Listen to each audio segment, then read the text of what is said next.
Hello, and welcome to Let's Spend the Night Together Masterworks. The following segment has been selected for your enjoyment. Enjoy. Or no, that's not the right word. With 4,000 women. So, KISS bassist Gene Simmons claims to have slept with 4,897 women. So I'm going to go on the record and saying that... Mick is more? Or not But, quite? while creepily, that's a weird exact figure. Yeah. It did trump Mick's, but not by much, according to biographer Christopher Anderson. I got at Rolling least Stones. 4,000. Alright. I'm just thinking about all the trips around the world. He's gone to bed. Yeah. 4,000 women, Gone to at bed. least some of whom are also quite famous. You know, I'm talking about 4,000 real quick one night. Just In bang it out one night. Let's make it casual. I mean, back when, like, Sticky Fingers came out, maybe he could have pulled it off. He probably had the stamina back then. Speaking of stamina, it's a legendary stamina. Yeah. He probably had an affair with David Bowie. I believe that 100%. You guys see that video? We touch on that in a podcast. You guys see that video with them? It's like porn. So yeah, it's like razors. It's but we're with each other. But that's cool. But that's tight. Hey, I'm not mad at it. You just wish you were in the middle. Make me Geraldo. You know what I'm talking about? Where's Geraldo? I'm down to clown. You're back on Geraldo. I'm down to clown. What the hell we had talked about previously about Bowie and Mick.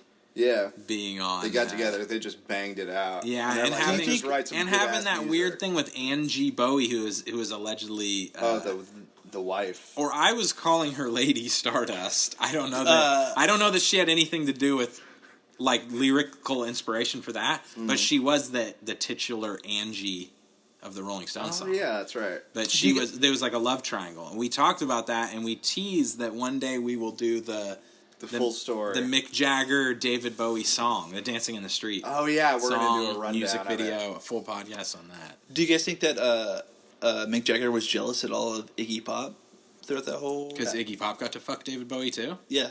Probably got a little jealous. Maybe the three of them. How do you not get jealous is the real What story. if? So he replaced Geraldo and Rudolph with Iggy Pop and David Bowie. That was a later day after he had the best of the both worlds. Man, he was like, you know what, the best men. You know what? I got no scrum to lick. Let me hit up Geraldo. More scrum talk. What the fuck? You know, it's like you've had a million steaks. You want a hamburger every once in a while. So it's like Mick Jagger's like, I've been with 4,000 women. Let me get a couple scrums. The guy from KISS, Gene Simmons, is like, I've been with 4,873. Yeah, like he has like an extra digit to it. Mick's like, oh, well, like I didn't count the men. I said 4,000 women. I've been with 5,000 men. And Simmons so my 9,000. Neither did I. He pulls out his tongue and he goes, and then his was like 10,000 men. It's like, okay, never mind. He just pulls out a fucking scroll and it falls down. It's just a list of men's millions. names. Mick Jagger's like, all right, it wasn't a contest. I was just going to try to have a conversation. Somebody's bragging. It says and Mick's like, all right, back to the scrum. How many scrums, bruv? That's how many women you have. How many scrums did you have? In the early 70s, Mick Jagger and David Bowie, brilliant musicians and showmen at the forefront of rock star androgyny, made for a uniquely cool pairing. Bowie's then-wife, Angie, was not too enthralled with their friendship. Could you not fuck my husband so often, she'd say? No. However... She was quoted as saying. She was overheard saying. However, especially after she caught them in bed together. Oh, my God. According to a biographer. Fooling around. Ooh, daddy, you're a fool to cry. You know, it's so weird to me. Famously saying. It makes me think about how fluid sexuality has been for a really, really long time. In rock? Yeah, like it's becoming like a bigger kind of known thing now. More people are getting that Mick Jagger sexuality. Yeah, well, they got the moves like Jagger now. It's so not so weird, but it seems like it's so much more acceptable throughout like art crowds than like somebody who has like knock out their day and just kind of like pay attention straightforward kind of thing. Yeah, but it's interesting that like you hear about this happening like decades and centuries ago. Like it's not nothing new. Yeah, I think this is already it's already existed already, but it's almost like it's hear as old about as it dicks more and pussies because these people are famous. That's the only like. And then now and it's so we're weird that hearing it's coming more out about later on. Average people. Yeah, most definitely. Like when we did that take on when we heard about like how the Beatles would jerk off in the dark around each other. Yeah. Like, it's not normal to do that around each other, but like that's something. Especially when you're in their 30s. I know. I should stop when you're best friends with each other. Wait, sorry, sorry guys. And we shouldn't do it like during the podcast. Here, let's zip up. But pull the fire alarm, zip up, get out of there. Wow. But it is like to me it's interesting to hear like it's Pete Best. That is interesting that you jacked off onto John Lennon's back. That's pretty tight. While he jacked off onto Paul McCartney's and he gave him Stu Sutcliffe. An angry pirate. He gave Stu Sutcliffe an angry pirate. Let's all try a Dutch rudder. Well, Paul, I'll explain. That's hey, Lennon, when'd you show up? Paul, I grab your pod, and then you reach over and grab Stu Sutcliffe, and then Stu, of course, grabs Ringo, and, you just have a tug, a pud. It's a free-for-all. Tug on the pod. Yoko's nowhere to be found. You got a Liverpudlian lad down there. So it says... I put the pud in Liverpudlian. Angie Bowie returned to the couple's London home after a couple days out of town, and a maid tipped her off that there was something in her bed. A maid and that tipped something her off. was Mick Jagger, up to no good.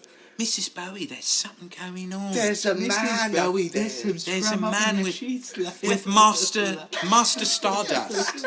David makes his maids call him Master Stardust. There's some stardust left in your sheets. Your husband, Mr. Bowie, he left some stardust in his sheets again. That's what he makes me call it. It was ectoplasm. Some stardust, didn't he? And he got in it. It's like a Rolling Stone might have been up there spreading some stardust willy-nilly all over the Rolling Stone spreading his moss everywhere, all over the pillow. Oh my God. They say a Rolling Stone gathers no moss, but Mr. Jagger was coming all over your sheets, Mrs. Bowie. There was moss everywhere. She's like, wait, maid, what are you talking about? Woof. She just starts going, woof. There's moss. She's like, wait, my husband is fucking the guy from the Rolling Stones? Why are you making all these metaphors about moss? Not just that, now, moss. I haven't even got to the bad part yet. Now the moss. The moss and the stardust. The first, Mrs. Ziggy Stardust, the first one Lady is... Stardust? Your husband's fucking another guy. The other one is, there's moss in the sheet. There's moss gathering up. I didn't want to tell you. I gave you I'll tell you about your husband fucking another man. But the other one is... But I'm embarrassed. It's indecent to tell you about the moss. This Rolling Stone, Mick Jagger, has gained moss. Gathered moss. I don't know. And stuffed it in the sheets. My God. So the maid told her that when she was making the bed, she found Jagger. She found moss. She found stardust. She found Mick Jagger. She was cleaning up. All right, I just got to make the beds around the Bowie household. Do. Oh my God, what's in here? And he was just lying there naked with his dick. There's pitch in a tent. I thought this was a bed, not a tent. Dick was stuck to his belly. Mick Jagger from the sheets of sheets, and there's moss and scrum. There's and moss everywhere. Mick Jagger's dick's on his stomach. Mrs. Bowie, there's a scrum in your bed. Thanks, I got an idea for an album. God. Oh my God. I think both men were lacking clothes. And then he just went in the studio and made Aladdin insane. They made Aladdin insane, called it a night. We did a bad improv right now, but it was tight. That's good. I felt that. That's pretty shitty, but whatever. I dropped scrum as much as I could throughout that conversation. I noticed that. That's a funny word. Strong scrum gang. Yeah, I'll pull Hashtag Scrum Gang. That's us. We're the Scrum Gang. Where the scrum comes. Come. That's not right. That's not right. There's some. So there's some other what ones. did Mrs. Bowie say about all the cum? She just let it happen, man. She was like, "That's cool." Or no, she was like upset that she said, "Live and let live." What did she say? She went. She just found them and said the Jagger and Bowie would go on to have a close relationship that lasted years. Wow. Because she's like, the maid told me there was something in the bed, and so she went upstairs and saw Mick. Was Bowie in there? Like, I guess, they were both in there. What if it was just both of them underneath the sheets whispering about, like, what's cool about songs? Could have been just talking shop. Two guys talking shop. Two technicians. How fun! Over anything else, how funny would that be if they're just two grown men? But David, why'd you go to the minor chords? And just saying, "Hey, what fucking song do you think would be kind of tight to listen to if I go C, G, B, and A? We could cover Dancing in the Street together, mate." Just for the interest of time, I'll do one more. Continue these chronicles of Volume 2. Oh boy, can on the next episode. One last one. That Under Pressure. The next episode, like Warren G used to always sing about. Gin and Juice? The next episode. You can't be no punk off the street. You gotta be handy with the steel.